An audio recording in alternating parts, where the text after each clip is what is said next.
Buenas, una vez más nos encontramos aquí en otra edición de Memorias en Piedra. Hoy nos acompaña una vez más un invitado que ha decidido honrarnos con su presencia, la actual guía de turismo de la ciudad de Porcuna y además para el tema que nos interesa, nieta de Bronzón, creador de la Casa de Piedra, doña Matilde Sánchez Aguilera. Aplausos. Pues doña. ¿Cómo? Pues doña. Hombre, pero es honorífico, no es, es honorífico. Bueno, pues como bien sabrán los que me estén escuchando que sea del pueblo y los que no, pues tendréis que venir a comprobarlo por vosotros mismos. La Casa de Piedra es probablemente, junto con la Torre de Boabdil, uno de los elementos más identitarios y que más de conocimiento a Porcuna del exterior ha dado. Es decir, yo creo que junto con la torre es uno de los símbolos más grandes que tiene este municipio, por el cual creemos que la manera más lógica de comenzar este episodio es con una pregunta muy sencilla, que es ¿qué es exactamente la Casa de Piedra, Mati? Para ti, ¿cómo explicaría la Casa de Piedra? Como, vamos, la Casa de la Piedra lo que es la ilusión de un loco, o sea que no es ni más ni menos que la ilusión de un loco, que era una persona de altas capacidades, nacida en época equivocada y en un pueblo. Si llega a estar en una ciudad, pues de niño alguien se hubiera percatado del tema, desde que hizo la figura que vemos en la escalera, que la hizo con 10 años, o sea, pues hubiera cogido ese niño hubiera sido algo grande. Yo digo piedra, pues sí, piedra porque era cantero, si hubiera sido su padre herrero, lo hubiera hecho en hierro. Esa mente tenía que hacer cualquier cosa. Esa mente era como se habla de niños de altas capacidades. Entonces, pues, de hecho, incluso aquí arquitectos que han venido importantes, pues han dicho que lo tratan como de un visionario, en el sentido de que él, por eso de bocetos, no hay nada, porque él lo tenía en su cabeza hasta los cálculos matemáticos. Entonces era simplemente la piedra y acción, o sea, porque tenía hasta los cálculos matemáticos en su cabeza. Y pues eso es la ilusión de un loco que empezó que quería hacerse un taller para trabajar los mármoles, que pidió un terreno que era una escombrera y nadie daba por él nada, puesto que era una escombrera, y se empezaron a reír de él y se la dio el ayuntamiento en la escombrera y hizo pues la ilusión, o sea, hizo explotar su mente. Totalmente, yo creo que incluso sobre la marcha.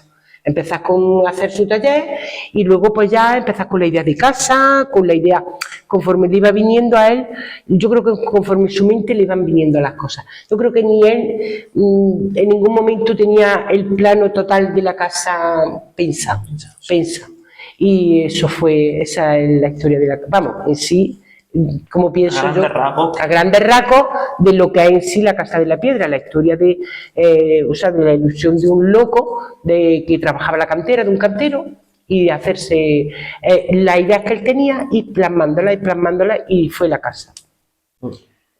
Pues teniendo esto en cuenta, si tuviésemos, por ejemplo, a las personas que nos están escuchando, que decirle, bueno, tienes que venir a la Casa de Piedra por estas características arquitectónicas, ¿cuáles serían las cosas que tú detallarías más de la Casa de Piedra? Más allá de que es una casa hecha por una única persona de 5 plantas, que yo creo que ya es bastante destacable. ¿Cuáles han sido las cosas que más te llaman a ti la atención arquitectónicamente de la casa? Bueno, arquitectónicamente llama mucho la atención el techo del salón principal cuando entra, eso de 15 piezas, que es un machimbrado, o sea, lo que es techo en un lado es solo arriba. No solo por el techo, así, es como subió el techo, que se plasma en una fotografía que tenemos abajo en la exposición, con un carretón, que él siempre ese carretón lo ha expuesto mucho en el salón, lo tenía como de primera, para que todo el mundo viera el carretón, que él se tuvo que inventar para subir las piezas del techo. Claro, es que estamos hablando de un techo subido en los años 40-45, sin grúa, sin nada, y además se tuvo que volver a inventar la herramienta, porque ya él se dio cuenta, cuando ya estaba moviendo una de las piezas del techo que le cimbró y se le partió, fue cuando él se dio cuenta de que el sistema antiguo de cadenas, soga y demás no podía. Entonces fue a su amigo Jesús Pérez, una familia de carpinteros que viven en Cerrajeros, y fue el que le encargó el carretón, o sea, inventarse hasta un carretón para hacer ese techo. Es una de las partes muy emblemáticas. No quita lo que es la mesa de piedra, que la mesa, esa pieza se la encontró en el año 35 Y pues, la manera de traerla, que la trajeron 400 hombres voluntarios desde las canteras hasta aquí, tardaron un día entero en traerla. Además, a él le gustaba mucho contar la traída de la mesa, porque él decía, daros cuenta que las calles no eran como ahora, que yo tenía que ir por delante incluso tapando hoyos, de ojalá me hubiera encontrado las calles como ahora lisas, y te cuenta eso. Y la mesa, pues la trajo en el año, esa pieza es que es una pieza única. Es que mide 7 por 2 pesa 7.000 kilos.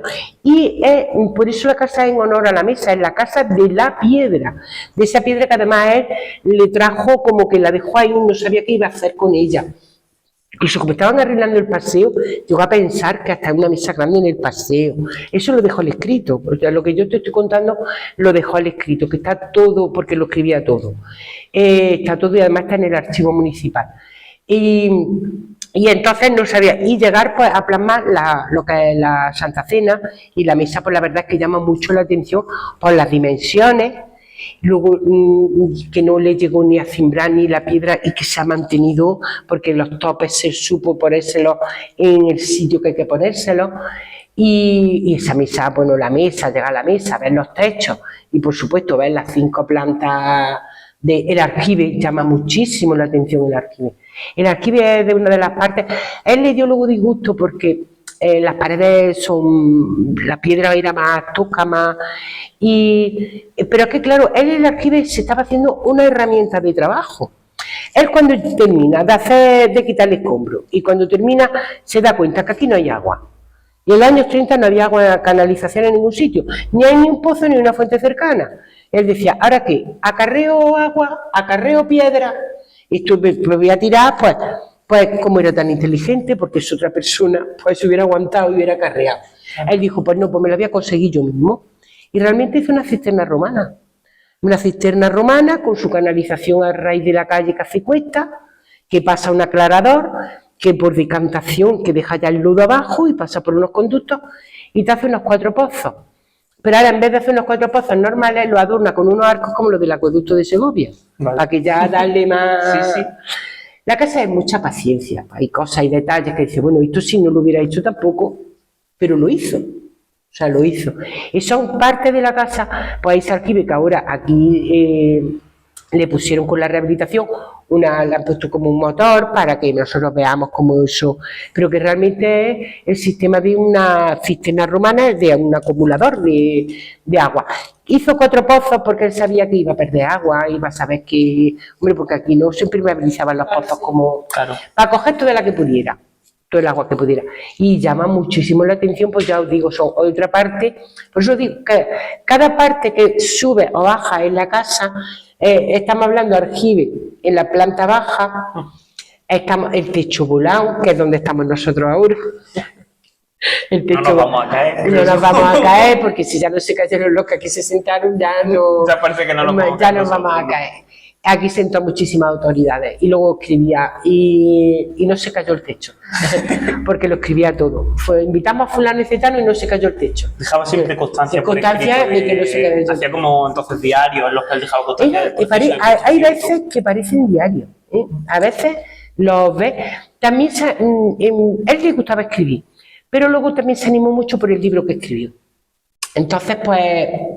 él iba, que por cierto, un tío mío, mi tío Manolo, se lo iba pasando a máquina. Pues lo tenemos a máquina, lo tenemos escrito por él, con una escritura, pero que lo escrito está escrito por él, las expresiones, todo. Es impensable que una persona que no leía tuviera la cantidad de expresiones que tenía. Yo por eso siempre he dicho que mi abuelo es como un Da Vinci. Es un hombre del Renacimiento. Todas las artes, que se estaba hablando con él, se ponía con un bolígrafo de esos vídeos gorditos así, hasta haciendo sombretación, unos ramos, unas cosas, que te quedaba diciendo, ¿y esto? O sea, pintaba, escribía, esculpía, era arquitecto. Decías tú, pero bueno, vamos a ver, este hombre es que todas las artes, era por lo que estamos hablando, una cabeza muy, muy especial. Y lo que os estaba contando, que según qué planta vaya, en cada planta te encuentras algo especial. ¿Qué es aquí la planta del sótano? Bueno, la planta primera por la otra calle. Te encuentras el techo volado, te encuentras ese aljibe. Pero si es que están los respiraderos que le hacen a las habitaciones, una hélice que le hace de una sola pieza, hace un respiradero. y ya conforme vas subiendo te vas dando cuenta el techo. Luego sube a las terrazas, ese techo imitando un toldo. Que hasta el pulido que le da la piedra al techo parece que hay agua estancada, que parece un toldo de verdad. Además le llamaba el toldo de loneta. Y yo decía, bueno, ¿y por qué es loneta? Y decía, ¿por qué le he puesto toldo de loneta? Quiero que sea de loneta, que que él se lo imaginaba de loneta y lo puso de loneta. Y hizo toda la imitación, el roto o hinchón, dicho en porcunés lo bien dicho, el hinchón. Y claro, pues fue algo muy... cada sitio que va. Sí, la casa fue peculiar hasta su apertura. El motivo de la apertura de la casa también fue especial. Teniendo en cuenta todo esto, ya que hemos mencionado lo de que básicamente tu abuelo fue cantero porque tenía una cantera, de alguna manera, quiero decir, para la gente que, por ejemplo, no escuche y no sepa, los materiales con los que hizo la casa de piedra los sacó de un par de canteras, una suya y otra de su madre, si no me equivoco. Sí, él tenía una en propiedad y luego tenía una con su hermano, que es la de su madre. Vale. Entonces, por eso él cuenta, porque eso también está escrito, e incluso lo plasmamos en la biografía, él cuenta que empezó la parte de abajo con la piedra, con la cantera en la que él estaba, que por la del hoyo mendo y demás, y luego dice, y luego fui a coger, que parecía que había mejor piedra más fina, diciendo más, en la cantera de mi madre. La cantera de su madre, que es donde están ahora los de la familia Gronzón, los de Aguilera de Dios, y todo. La parte esa de la cantera era distinta a la otra. Y entonces él cuenta que ya le gustaba ya más, conforme iba subiendo, ya iba sacando piedra de la otra cantera, de eso. Por eso él tenía dos canteras. Claro, como ya se hizo cantero, se compró una y la otra pues era heredad de sus padres. Que es combinar, la casa está hecha combinando piedras de dos canteras, sí. Vale. Pues, has mencionado también, me llama la atención, que cuando estaban subiendo las diferentes placas que conforman el techo, una de ellas se le cae y se le parte, ¿no? No cuando la estaban subiendo. Antes de... Él cuenta, porque además eso también está escrito, poniendo de canto una de las piezas de las piedras del techo para hacer el matching brown, me cimbró y se me partió, poniéndola de canto. Estaba en la misma cantera, la estaban poniendo de canto para hacer los 25 centímetros que tiene de matching brown, y me cimbró y se me partió. Y ahí fue en donde se percató.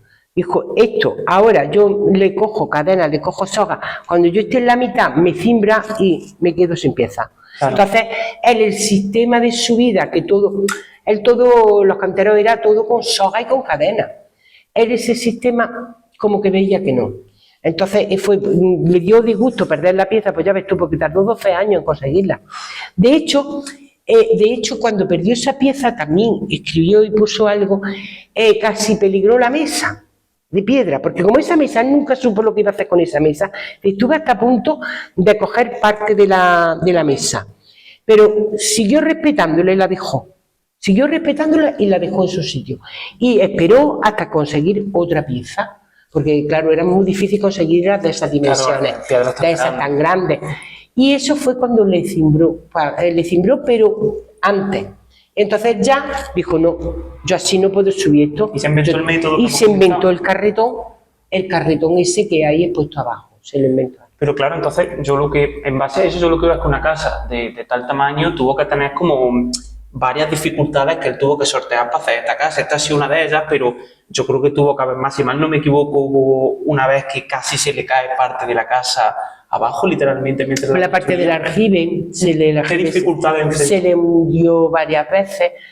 Pues no sé, vamos, él lo contaba, él siempre lo ha contado, que no ha especificado mucho tampoco con eso, sino que se le hundió. Claro, daros cuenta que aquí estamos en una zona, él en una cuesta, en una pendiente, no solo quita el escombro, que es que ahora tiene que ir sorteando la subida.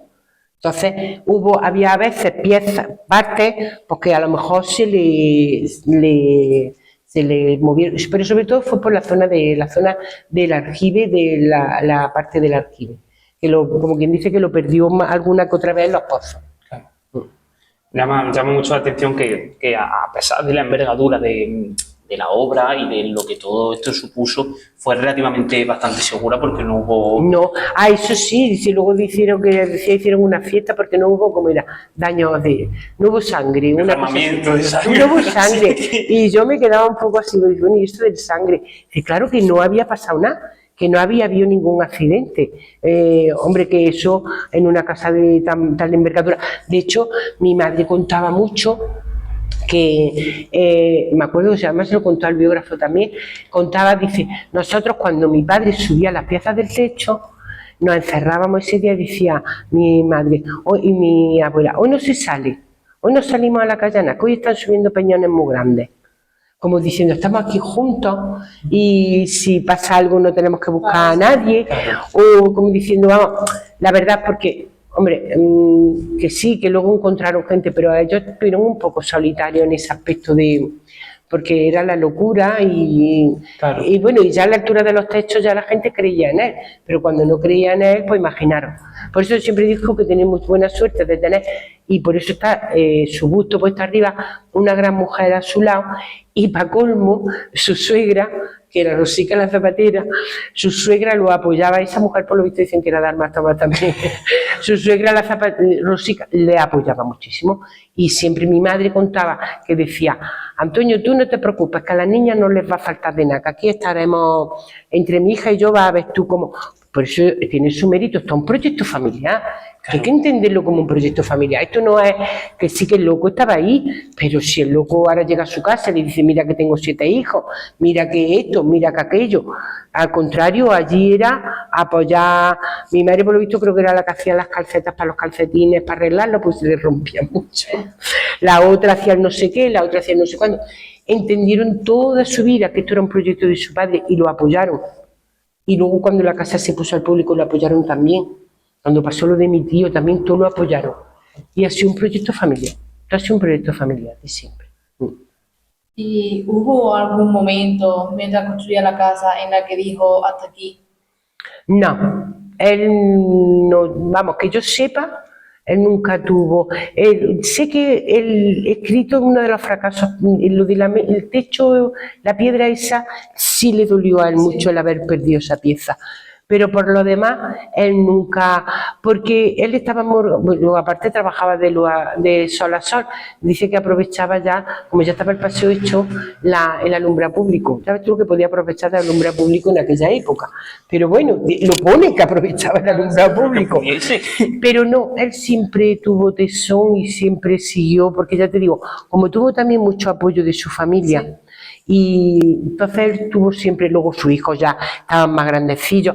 Yo creo que también el hecho de que los hijos estaban ya más grandes y le ayudaron en terminar la parte de arriba además, porque le animaba también a él como a luchar más, le daba como más vida, a decir, pues mira, aquí entre todos vamos, como se dice hoy, somos un equipo, y todos trabajaron muy bien. Pero sí es que hacer un proyecto tan grande, tan complicado, y hacer una persona sola, que sí que luego tuvo su ayuda y todo, pero en los comienzos fue él solo.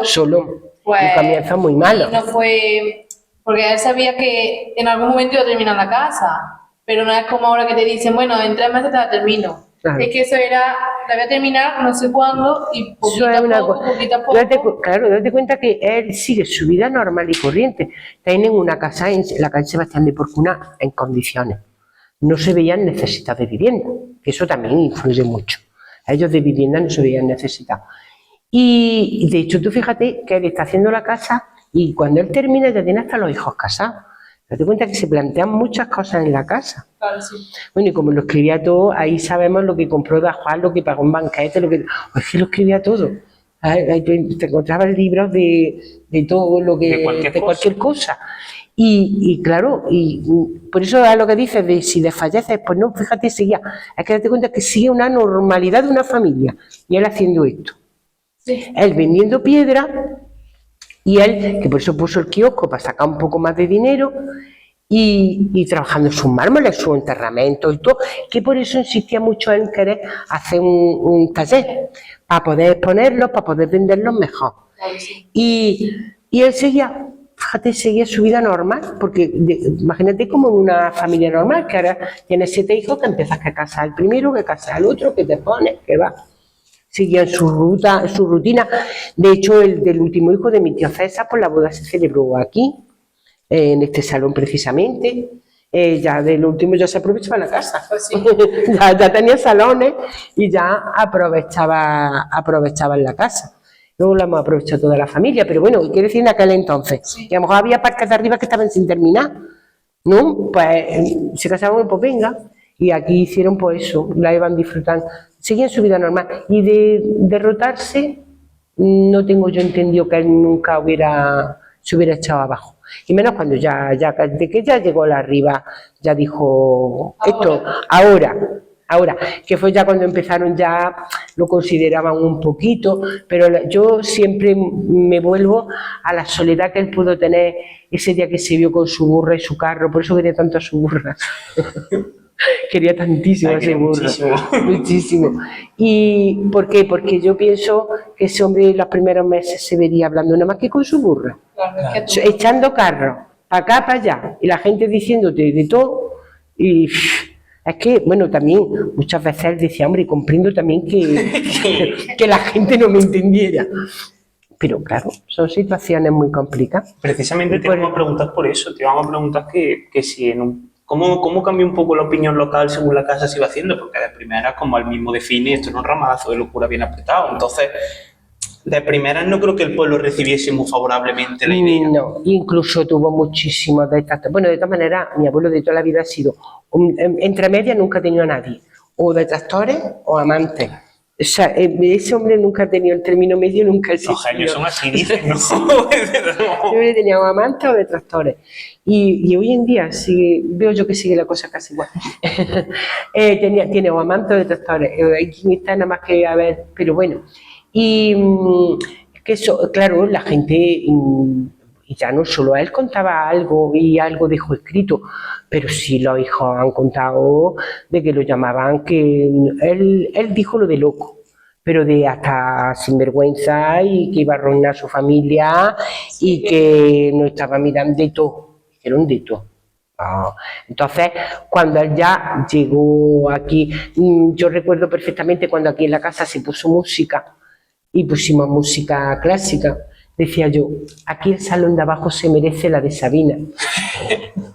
la de cuando era la caballé, cuando con la caballé decía, y ahora me viene, ahora con las fatigas que yo he pasado. Además, por lo que ha dicho Nadia, mi compañera, yo creo que eso en parte te hace un poco entender más el hecho de que él no desfalleciese, porque como él mismo dice, la placa que hay arriba, yo creo que él tenía como una necesidad también de demostrar a la gente, de decir, me habéis dicho loco y yo sé que puedo hacer esto, porque sé que puedo hacerlo. Entonces creo que eso tenía que ser motivación. Aquí empezaron a tener fe en él cuando ya ven esa bóveda, cuando ya llega arriba. De hecho, ya empiezan a le ofrecen cosas, dice Antonio, si necesita esto, si necesita aquello. Entonces, claro, luego también hay que entender que las épocas van cambiando también conforme va construyéndose la casa. Empezar la cimentación en la época del hambre. Claro. En una época en que Antonio recuerda muchas veces, decía, Mati, cuando expliquéis la casa, ponerla a la gente en contexto histórico. Que es que nadie te podía dejar nada porque nadie tenía nada. Claro. Que estos estaban igual. Tú no podías pedir ni siquiera un martillo. Entonces, por eso las herramientas se las hacían a ellos.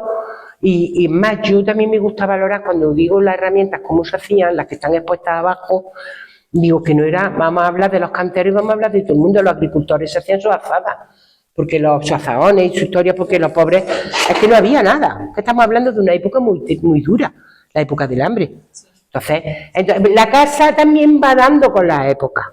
En la primera época, pues no es la misma que conforme ya va llegando a un paso de Jesús, que ha llegado hasta poner un kiosco de bebida. Fíjate. El cambio tan de hasta llegar a poner y luego la casa, no sé si a lo mejor me lo iba a preguntar en la finalidad de la casa y sí, iba a demás. preguntarte porque se han comentado a lo largo de los años diferentes funcionalidades, pero yo sí que yo soy siempre una firme defensora de lo que conoces, que es que esta casa se hizo para lo que se hace la casa, para Sí, vivir aquí. para vivir. Otra cosa es que Gonzón, que yo creo que tú estarás de acuerdo, tuviese una intencionalidad artística en la casa, que eso es obvio, en los techos, en la decoración, en el mimo, pero la casa se hizo para vivir, ¿no? Él lo primero que hizo fue el taller, eso lo tenía clarísimo. Luego, conforme iba subiendo, la cocina antigua esta que estamos viendo, la hizo para servirse del kiosco. Claro. Porque eso se comunicaba por dentro, que está perfectamente, se ve perfectamente. Lo que pasa es que ahora ya eso lo modificó después. Y luego, cuando ya llega a la altura de la casa, que ya la termina, se ve el matrimonio solo.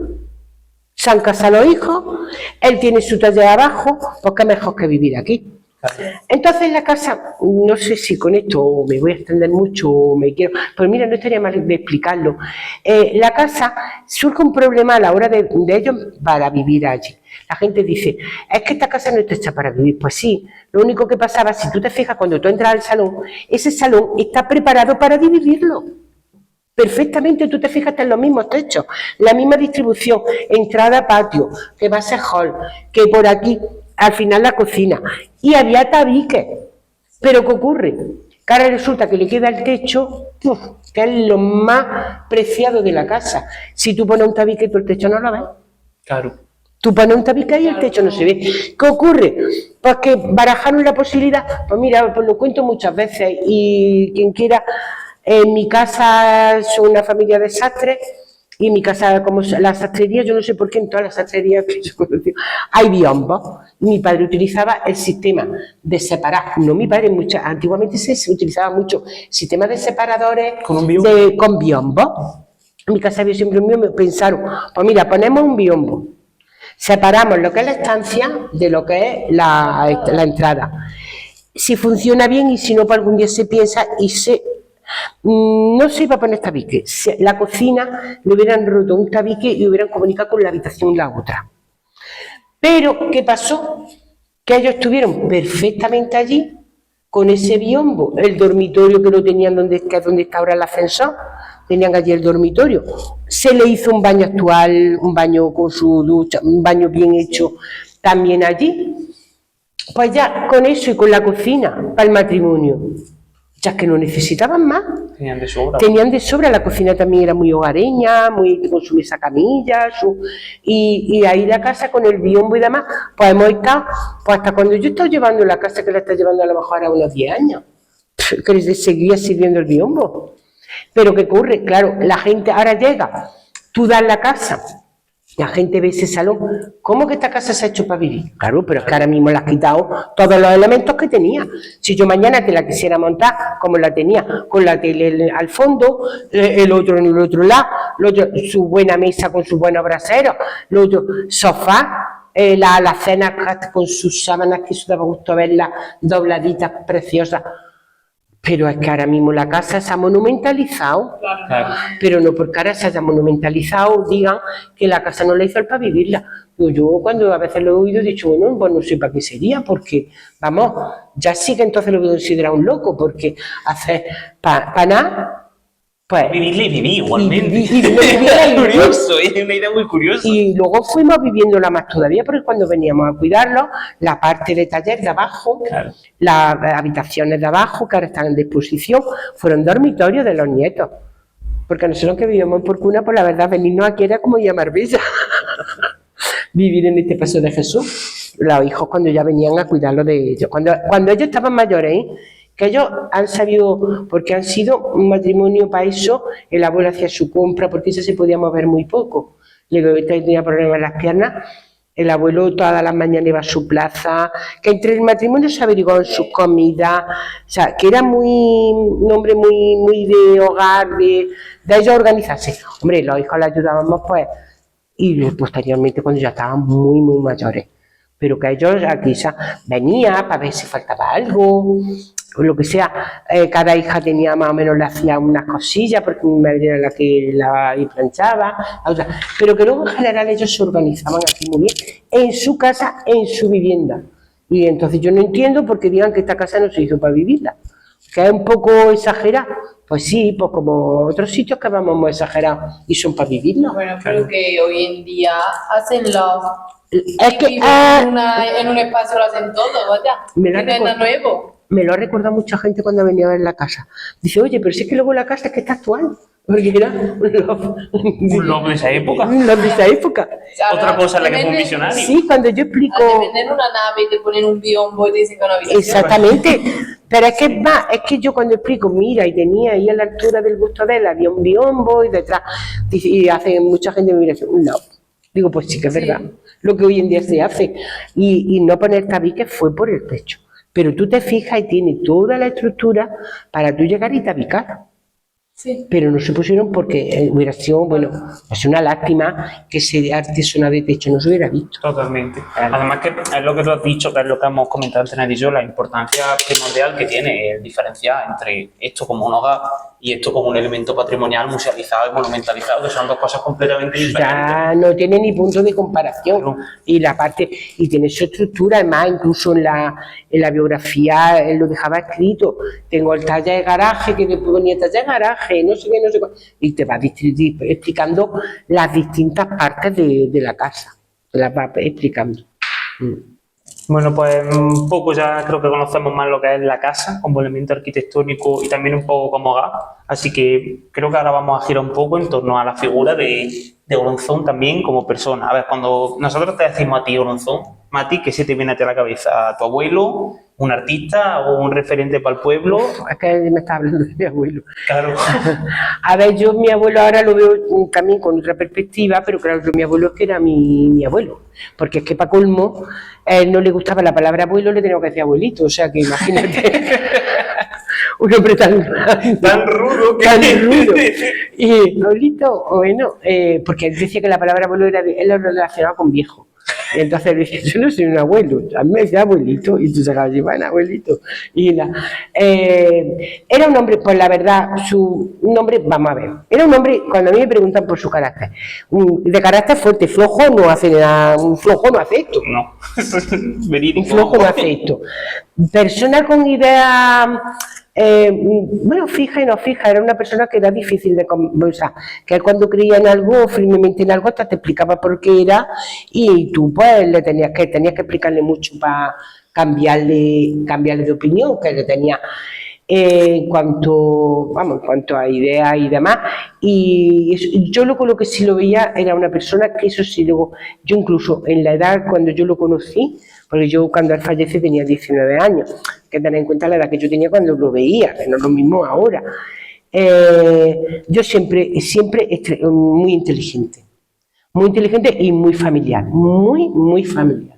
El hecho de que su familia le haya echado o lo haya protegido, eso es, no sabía cómo agradecer. O sea, de cosas, tenía detalles de ser y era muy familiar.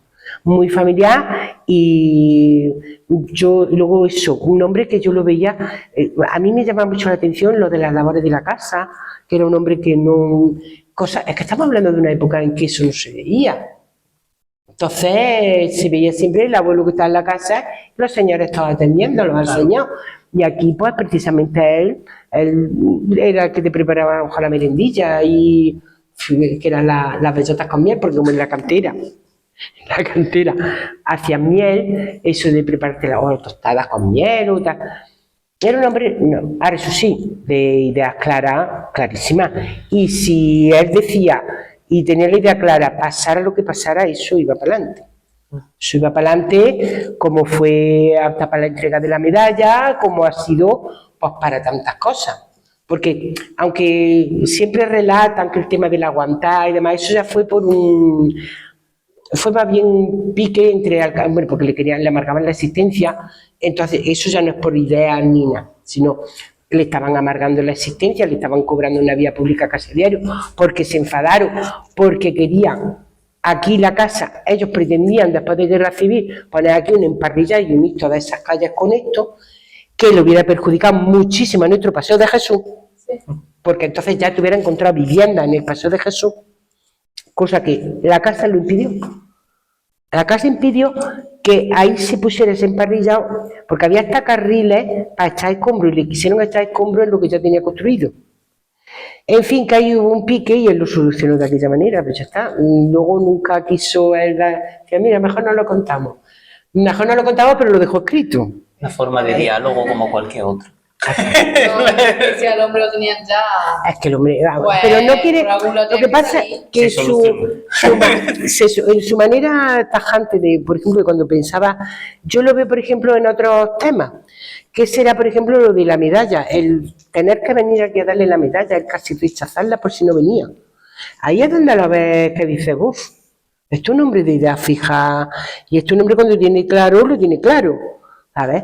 Y en muchas cosas, además, para hacer esto, es un hombre que tenía las cosas muy claras. Claras en todo. En cierto sentido, quiero decir, ha hecho una casa de piedra gigante. Es lógico que sea una persona con una idea fija, porque si no, probablemente a los 2 meses hubiese dicho, ¿para qué Exactamente. básicamente. Cree en lo que hace. Yo creo que era un hombre que creía en lo que hacía. Totalmente, vamos. Y que lo que pensaba sabía por qué y de qué manera, que no era, me quiero referir, un borrego, vamos, que era una persona que era fiel a lo que él pensaba y te lo razonaba y te lo decía y te lo hacía. Y ya está. También es que era un adelantado a su tiempo, entonces.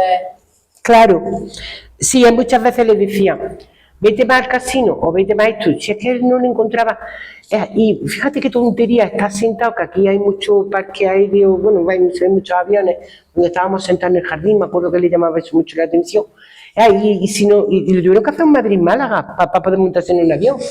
Pues los hombres de esa época no pensaban en eso, los de su edad, gente de su edad Sí. no pensaba en esas cosas, y él pues sí la pensaba. Que el Mulhacén, que el pico más alto, y no sé qué, si no iba al Mulhacén, a ver el Veleta que llevó a toda la familia, pero luego fíjate si era familia, cada cosa de esas que hacía era un autobús la familia, o taxi la familia, eso era la familia con todo. La familia, con todo la familia. De esos detalles de cosas grandes que él decía, oye, eso es muy cierto. Y ahora que puedo, me voy a morir yo sin ver aquello, o sin ver esto. Eso no puede ser, y lo averiguaba y lo hacía. Pero yo creo que también un poco por lo que has dicho, yo creo que él sentía también esa necesidad como de agradecer a su familia el hecho de que le habían apoyado en todo eso. Exactamente. Entonces probablemente hubiese como una parte de él, literalmente, vamos. Entonces, Y era, él, para eso era muy, muy, muy familiar. Y luego ya cuando ya terminó la casa, la que mandaba era la abuela, por supuesto. O sea, eso es lógico y natural. Era la abuela la que llevaba. Él se había mandado bastante durante la casa. Ella había hecho bastante, ya era la abuela, ya cuando dice, uy, esta, ¿sabes? Dijo como los hijos, o sea, Yo ya tranquila, o sea, no quiero decir. Ya era la abuela la que mandaba. Sí. Claro, pues esto, quiero decir, cuando la casa se termine y demás, ¿cómo cambia vuestra vida y la de Bronzón una vez se acaba la casa? Es decir, la construcción de la casa de piedra, ¿cómo crees que cambió vuestras vidas? Hombre, nosotros, la verdad, lo que pasa es que también a ellos le cambió también un poco, porque daros cuenta que la casa, él hace la casa y se viene a vivir aquí. Pero es que en la casa le dura viviendo, como quien dice, viviéndola poco, en el sentido. Ocurre lo de mi tío. Entonces, claro, la casa la empiezan a enseñar ya. Es que ellos no tenían pensado en hacer la casa para enseñarla. Él hace su casa, no sabemos que de otra manera, a lo mejor lo hubiera hecho, no lo sabemos. Pero que aquí vino todo, date cuenta que él el día 11 de mayo la da por terminada, 10 de mayo, y el 11 de agosto de ese mismo año es cuando le explota la pólvora a mi tío en la cara, en la cantera. Y lo deja ciego. Y lo deja ciego. O sea, él no ha tenido un impas de estar en la casa a averiguar lo de mi tío, le ayuda, en fin, lo llevó a Barcelona, en fin, averiguó todo y todo está escrito, vamos, eso que todo está escrito. Y, oye, y mira por dónde, como mi tío era muy inteligente, además le ayudó a él a terminarla, pues mira, vieron bien a ponerlo de Cicerone, como se decía. De hecho, yo muchas veces cuando lo comento, digo, que a ver, era curioso, tú venías por Cuna, veías una casa especial y te la enseñaba un ciego. O sea, que cuando tú salías de aquí decías, bueno, ¿este pueblo es normal o no es normal este pueblo? Porque es que claro, los que vivíamos aquí, pues todos, incluso aquí los que están presentes, algunos, vamos, la gente conocía a mi tío hasta hace poco, hasta que el hombre falleció, un hombre ciego que se manejaba por aquí. Bueno, se manejaba por aquí, que tú creías hasta que te lo estaban pegando. Sí, porque decía, ¿cómo este hombre va a estar ciego con lo que está explicando, con lo que está diciendo? ¿Cómo va a estar ciego este hombre? Baja esa escalera. Esa escalera. Ciego. Y Bastante explicar impresionante. con la marra el techo y todo. Y un ciego que no es de nacimiento, ¿eh? Claro, Que es peor todavía. porque se tiene que acostumbrar. Exactamente. Y cuando veníamos a la altura del paseo, ya estaba diciendo a la abuela, viene fulanico, viene cetanico, bueno, eso era impresionante. No conocía a los nietos a todos, vamos, de esa manera. Entonces, en la casa ya empieza a enseñarla. Entonces, ¿qué cambia la casa? Pues cambia las circunstancias de la vida. Claro. Entonces, es lo que a ellos les cambia. Que ahora ya no era una casa que tú ibas a estar encerrada viviéndola, que se le iba a enseñar a quien te diera la gana, o no sabemos lo que hubiera dicho. A una casa que a un mostrador, que lo hizo él, el que está en la entrada, a un mostrador, vamos a hacer un marketing publicitario con unos letreritos también un poco chiquitillos, también los letreros, los letreros también grandes, De bolsillo, sí. de bolsillo también. Haz una publicidad de tu casa, que venga gente a tu casa para que tú ganes dinero. ¿Para qué? Pues la utilidad de este edificio durante unos 18, 20 años, pues ha sido la abuela arriba, él trabajando los mármoles hasta que se jubiló y su hijo enseñándola.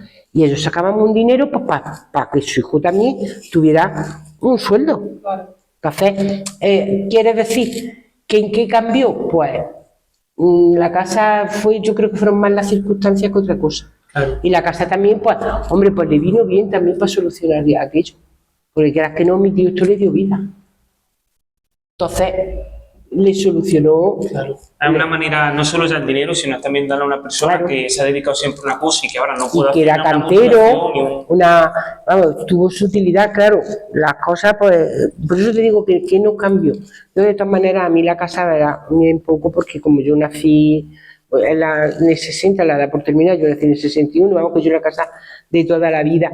Pues eso, pues nosotros venía a echarlo, a ver que faltaba algo, venía a echarle una mano, y poco más, hacer 4 mandados para los abuelos. Partir una casa, volvemos a lo mismo, era la casa de tu abuelo. La casa, para mí era la casa de mi abuelo, yo no le sacaba, yo lo que sí le sacaba a mi jugo, pues claro, o me venía con mi amiga al jardín, nos veníamos a este salón a cantar, aquí se canta muy bien, aquí se estaba muy a gusto, pues claro, era lo mismo que la casa de mi amiga. Claro. En eso sí. Precisamente con relación a esto, la pregunta que a mí se me viene es, ¿cuáles son tus anécdotas preferidas de este lugar como hogar, como sitio con el que tú has tenido experiencia, a lo mejor en tu juventud? ¿Cuáles son como tus recuerdos más preciados aquí? Como hogar, no como elemento patrimonial, Ya. que sabemos cómo funciona. Pues eso, pues cuando nos veníamos con los abuelos, de niñez, pues cuando nos veníamos con los abuelos, que como ahora los padres dejan a los niños, los dejaban dar casualmente y se iban, ellos siempre iban de vela, que iban a dar pésames, sí, después de dar pésames, los dejaban aquí con los abuelos. Y jugar los primos y estar aquí, pues esos recuerdos son muy bonitos. Y sobre todo en verano, cuando utilizábamos mucho el jardín. Además, le gustaba sentarse en la parte de la mesa de piedra, que era la parte más fresquita, y de juegos, de estar, pues claro, lo que es en el paso de Jesús. Esos son unos recuerdos muy bonitos que tiene de lo que es de la infancia, de estar aquí con ellos. Luego ya sin ellos, pues también hemos disfrutado de la casa, pero con ellos, pues claro, son los recuerdos que yo puedo tener de disfrutar de estar aquí con ellos en la casa. Hombre, que tú venías al paseo y venías pues, a ver a tu abuelo y estabas aquí con los amigos y demás. Tienes pues buenos recuerdos. Y además veníamos mucho porque, ya os digo, esto es que estaba perdido en el extrarradio, ahí en esa calle no había nada y el otro. Entonces, por eso sus primeros teléfonos se le pusieron a ellos, se procuró para que ellos estuvieran comunicados. Claro. Y se le tenía pues esa pequeña atención. Luego mi tío con la cosa de la cantera, que le puso un taller abajo, mi tío también venía. Que ellos estaban atendidos. Y eso, recuerdos muy, muy agradables de cuando veníamos a cuidarlos, que estábamos aquí viviendo. No es lo mismo dormir en ese dormitorio de abajo que dormir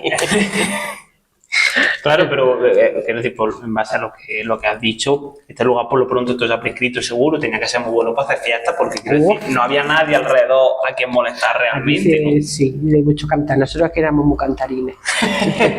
de mucho cante y eso, claro, nos juntábamos aquí mucho. Y luego a él le gustaba eso, que si cuando venía alguien, este salón lo utilizaba mucho, de ofrecer siempre un algo, y en la mesa de piedra arriba también ha hecho él varias fiestas y varias cosas se han hecho en la mesa de arriba. Llegaban las ferias, pues nos veníamos toda la familia. Esos son recuerdos muy bonitos que tenemos, de llegar a la feria y toda la familia, todos aquí.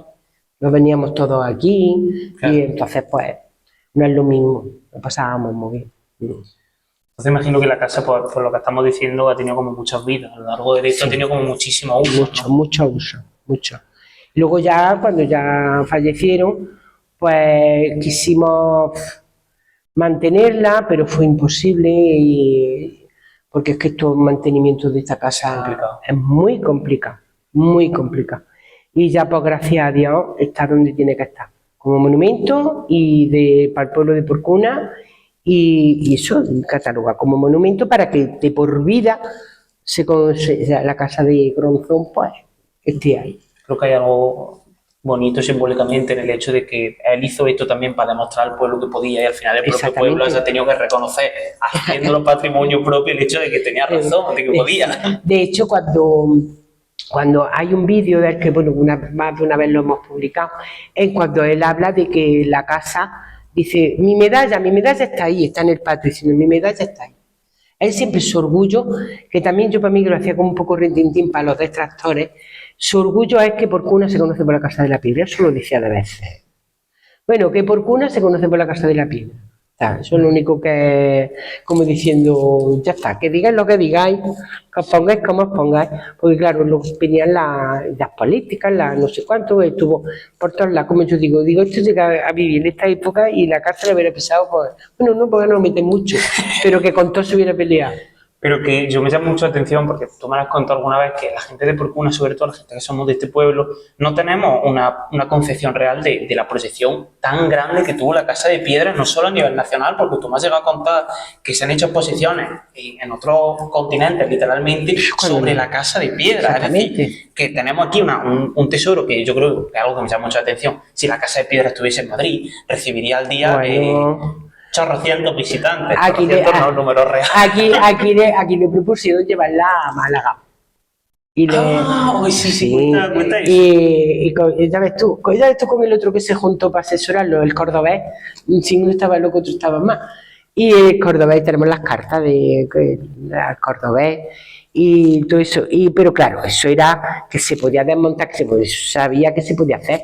Claro, aquí llegó ya un momento que se íbamos a ver, nosotros vivimos aquí, tu familia está aquí, tú verás, y no tenéis ni edad, que ya eran más cosas, ya no era en sí llevar el monumento, porque ya, claro, ya él de tomar eso no lo tenía muy claro, por más que lo animaba.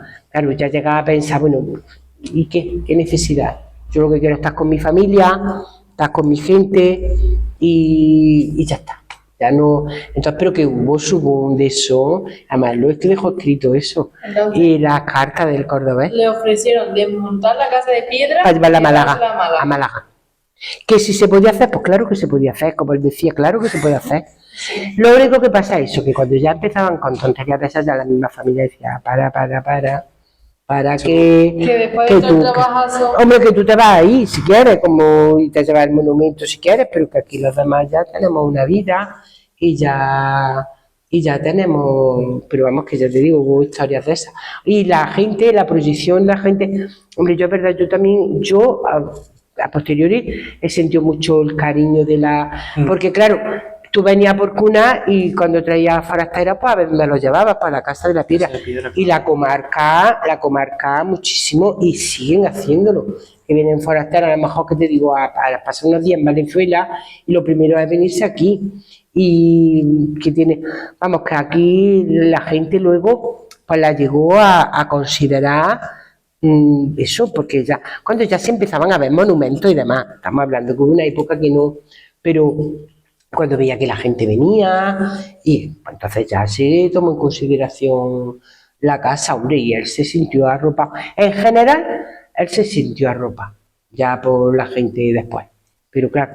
A mí me parece muy, muy bonito como a veces se da el caso de que viene una visita y te comentan que ellos vienen porque sus padres les traían cuando eran chicos, ellos están trayendo a su hijo y es como una cosa generacional que pasa y que te hace ver que actualmente la Casa de Piedra es una cosa, que es una referencia, pero es que hace años también lo era al nivel de lo que me has comentado, de venir autobuses de los colegios, de los alrededores de no pueblos, sino de ciudades de alrededor, solo a ver la Casa de Piedra. Solo a ver la casa. Y ya te digo, venía muchísimo. Y ya, claro, pues la gente pues ya se daba cuenta del boom que eso tenía. Era cuando ya la gente empezó un poco, como cuando empezaba la gente a viajar, a visitar monumentos y demás. De hecho, hay mucha gente que luego la ha visto después, ha dicho, mira que yo viví en Porcuna. A veces yo creo que lo que tenemos tan cerca, bueno, siempre como que va a haber tiempo para verla. Como que te va a dar tiempo para verla y lo deja así un poco. Pero también está ocurriendo la gente que eran o familia o amigos de la familia que ahora vienen y están viendo cosas que antes no se veían porque estaba cerrado al público, porque teníamos la parte privada. Entonces había muchas zonas cerradas que ahora pues están ya abiertas como monumento. Pero vamos, que aquí todo el mundo ha disfrutado de la casa, incluso la gente de Porcuna le ha gustado. Ahora iluminan se iluminan todos los monumentos. El primer monumento iluminado en Porcuna fue la Casa de la Piedra. La primera foto a color, si no me equivoco, de Porcuna también es de la Casa de la Piedra. Y la iluminación, ya te diré, con barras de estas, que tuvieron que poner una instalación eléctrica en el patio, más rústica. Claro, y es más, cuando ya ponían las barras, la chiquillería, todo el mundo a la calle, porque si no nos cargábamos las barras, que las barras estaban ahí. Y focos y cosas.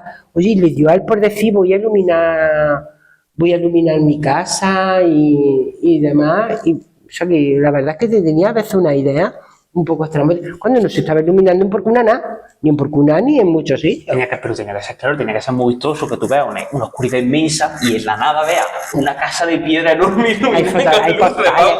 Hay postales de cuando se iluminaba, era para Feria Real y para nuestro Padre Jesús. Claro, para festividades importantes. Importantes. Era para Feria Real y nuestro Padre Jesús era cuando... Y venían todos los nietos, todos esos montajes era para ser de nietos. Lo que no se cuenta. Eso es lo que no se cuenta. También os te voy a decir una cosa, eran muy generosos con nuestras propinillas que te daban de abuelo. En cuanto hacían lo más mínimo, tú, amiga. Bueno, pues como podemos ver en el cuadro que tenemos aquí detrás, de hecho, una elección muy buena de escenario. Yo creo que tu abuelo Ronzón recibió la medalla al mérito del trabajo, si no me equivoco. ¿Se la conceden en qué año? En el año 1971.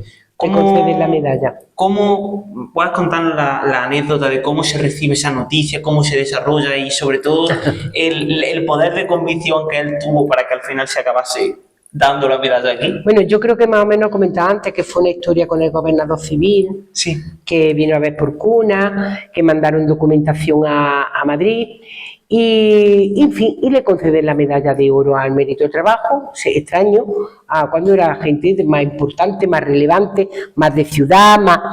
Yo qué sé, que había gente mucho más importante. Pues mira, vienen a bien a un cantero de un pueblo perdido de la provincia de Jaén darle la medalla de oro. Bueno, la noticia aquí, pues la verdad fue un boom. Aparte siempre contamos una anécdota de que ocurrió cuando, porque es lo que he dicho antes, que él era muy hogareño, en el sentido de que él tenía sus tareas de su casa, como su mujer y su historia. Bueno, pues como comentaba muchas veces, como tenía dos teléfonos, había uno en la cocina y otro en el salón. Y claro, la abuela siempre estaba la pobre un poco mal de pierna, entonces él se encargaba de algunas cosas de la cocina. Pues que llama a la cadena SER, y aquí todo el mundo, que van a hablar Gronzón, que le van a dar la medalla de oro, y que va a hablar Gronzón, que va todo el mundo con la radio puesta. Y claro, eso era casi para el mediodía, por la 1, cosa así. Y de pronto se oye al final del salón a la abuela, porque la abuela le decía Feli, él se llama Antonio Feli. pero ella siempre se refería a él como Félix. Félix, dale la vuelta a los boquerones. Mira, eso fue un boom porque todo el mundo, claro, eso soy yo en la radio, pues eso yo... España escuchó lo de los boquerones, básicamente, ¿no? Básicamente todo el mundo escuchó lo de los boquerones. Claro, que esta gente estaba hablando de un hombre muy rudo, un hombre muy esto, en aquella época, porque hoy dicen lo de los boquerones y es otra historia. Y que estaba el hombre ahí preparando su boquerón. La verdad es que reímos con ese tema, reímos un poco. Y luego el tema de cuando le conceden la medalla, ya tenía que haber dado en mayo y aquí las fiestas se hace junio. Él nunca quiso, porque tenía que ir a Madrid, y él nunca quiso ir a Madrid. Nunca quiso ir a Madrid, incluso quiso rechazar que se la dieran a otro, que si ellos no venían a su casa, que si no venían a su casa, que se la dieran a otro, así de claro, ya está, que él no quería la medalla. Que claro, ya está la familia, decía, padre, que está rechazando la medalla. Claro, en esos tiempos no era lo mismo que rechazar una medalla ahora. Ahora. Da igual, no da igual, no, pues ahora no daba igual. Y mira, ya se trazó el tema que vino Licinio de la Fuente a entregarle la medalla. Y además el hombre se alegró muchísimo de haber venido, haber conocido esa personalidad que él tenía. Y vinieron a Porcuna. O sea que el carácter de Grunzón ahí. Hombre, de Madrid a Porcuna tenía que tener carácter para que viniese. Para que viniese. Y vinieron a Porcuna a entregarle, se hizo una gran fiesta en Porcuna para entregarle la medalla de oro. De hecho, creo que tú mismo me comentaste que como que el argumento de una manera bastante lógica, que dijo, si la medalla es por la casa. Es por la casa. Lógico. Es que vengan aquí, que es que yo no... Además, como siempre tenía esas tonterías. Hay un tío tan feo que pinta allí en Madrid que lo que tienen que venir aquí a mi casa. Y ya está. Y consiguió que vinieran a su casa. Que se hizo después el acto, bueno, que la verdad que era una cosa muy... Lo mira, ahora lo mira en distancia, y en aquella época, y que le diera a nivel nacional la medalla de oro al mérito del trabajo. Aún realmente desconocido, porque había por ahí gente, estaba, bueno, un Gaudí estaba en Barcelona, había un personaje, y siempre eso, pues gente de más renombre, grandes arquitectos, grandes... Claro. Y se la dieron a él. De hecho, claro, no, estamos hablando a nivel nacional, pero es que obviamente en Porcuna no hay ningún otro edificio en el que su constructor tenga un mérito parecido. Exactamente. Es algo completamente único de la Casa de Piedra. Y además lo nombraron ilustre, y en Porcuna ilustre el ayuntamiento y él. Algo que nadie lo sabe, bueno, algo que nunca se le ha sacado jugo a eso ni se ha dicho nunca nada, pero que es así, esa es la verdad. Yo no puedo decir otra cosa nada más que lo que es. Y ya está, pero que vamos, que nunca se le ha dado, ni él ha visto tú expuesta la medalla en ningún sitio, no. Ni él ha dado, que es la medalla que tuvo su mérito, que él agradeció muchísimo, pero vamos, que como él dice, que mi medalla es mi casa, y que Porcuna se conoce por la Casa de la Piedra. Sí, sí, sí, satisfacción, sí, pero bueno, es cierto. Pues... Ya para ir terminando, una pena, porque la verdad es que la entrevista está siendo muy enriquecedora, muy agradable, y creo que para la gente que nos esté oyendo están aprendiendo seguro un montón de cosas, incluso gente del pueblo que no sabían sobre lo que es la Casa de Piedra. Pero vamos a ir terminando con una última pregunta, que creo que es importante, que de hecho en los demás episodios hemos hecho una pregunta parecida, porque creo que la idea es que toda esta gente, todas las personas que estamos entrevistando, nos den un poco lo que ellos creen que es importante para el patrimonio de Porcuna. Entonces la pregunta es muy sencilla, es ¿qué mensaje te gustaría transmitir a quienes visitan Porcuna y tengan la oportunidad de ver la Casa de Piedra, y sobre todo por qué la gente debería de seguir viniendo a ver la Casa de Piedra? Hombre, lo que pasa es que me lo pones muy mal porque tengo por mi profesión, pero, o sea, a ver, la Casa de la Piedra, porque el tema de animar a la gente a ver la Casa de la Piedra y el por qué se anima a la gente y viene a ver la Casa de la Piedra, porque es ver algo especial. Claro. A ver, tú dices, voy a ver iglesia, pues más o menos una estructura parecida. Claro. Ves torres, una estructura parecida de cada uno de un estilo, ves lo mismo. Y esto pues es algo especial. Algo especial. De hecho, aquí se dio una vez el caso de una familia que entraba y decía, señora, ¿qué es lo que voy a ver? Mire usted qué es lo que va a ver. Pase usted y vea, porque no le puedo decir en sí qué es lo que va a ver. Una casa especial. Porque es una casa especial, hecha por un hombre, y una casa especial con una historia muy especial también. Entonces, yo animo, y yo creo que no solo animo, sino creo que esto será siempre un reclamo, porque por más cosas que están saliendo por cuna, por más cosas que salgan por cuna, siempre acaba la muletilla. ¿Y la casa de la piedra? Quiero ver esto. ¿Y la casa de la piedra? No hace falta proponérselo a nadie. Siempre queda esa coletilla. ¿Pero por qué? Por lo curioso. Luego otra cosa, el entorno que tiene en este gran paseo, en esto que aquí hay, pasa que estamos acostumbrados a verlo. Pero esto viene aquí la gente y alucina, esa entrada de ese paseo con la casa, con... Es que aquí hay... Un pueblo precioso, la verdad. Le da una preciosidad, le da una grandeza, pues es que viene, tú date cuenta, la entrada por cuna, que vas entrando, en la entrada por cuna te encuentras la torre, está terza mano izquierda y de golpe te encuentras este gran paseo o la casa de la piedra. Madre mía, más de un pueblo quisiera, de mucho más habitantes, de mucho más encontrarse eso. Pasa que lo que pasa es que nosotros estamos acostumbrados, pero por eso hay que animar a la gente a que venga a ver eso. Pues con esto y con la maravillosa explicación y el maravilloso rato que hemos pasado, yo creo que podamos dar por terminar este episodio de Memoria de la Piedra. Memorias de la Piedra. Una vez más, gracias a todas las personas que nos escucháis, a todas las personas que nos dediquéis un ratito. Gracias a Mate una vez más por dedicarnos a este rato. Y no mucho más que decir, nos vemos en el próximo episodio. Hasta luego. Hasta luego. Se acabó.